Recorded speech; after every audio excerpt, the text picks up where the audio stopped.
வெயில் காலம் வரப்போகுது, நல்லா வெயில் அடிக்கும், சில்லுன்னு ஐஸ்கிரீம் சாப்பிட்ணுன்னு தோணும். என்கிட்ட நிறைய பேர் கேட்குற கேள்வி, ஐஸ்கிரீம் சாப்பிட்டா கண்டிப்பாக சளி பிடிக்குமா டாக்டர், நான் சாப்பிட்லாமா அப்படின்னு கேட்பாங்க.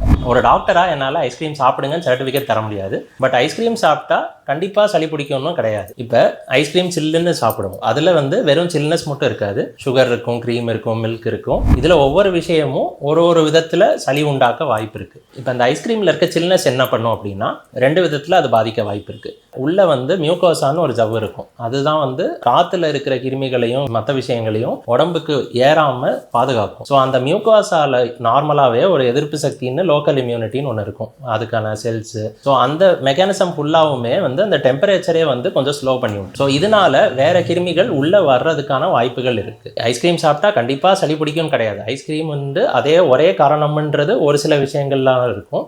பட் அது ஒரு மெயின் ட்ரிகர். அது சாப்பிட்டா சளி பிடிக்கிறதுக்கான வாய்ப்புகள் ஜாஸ்தி.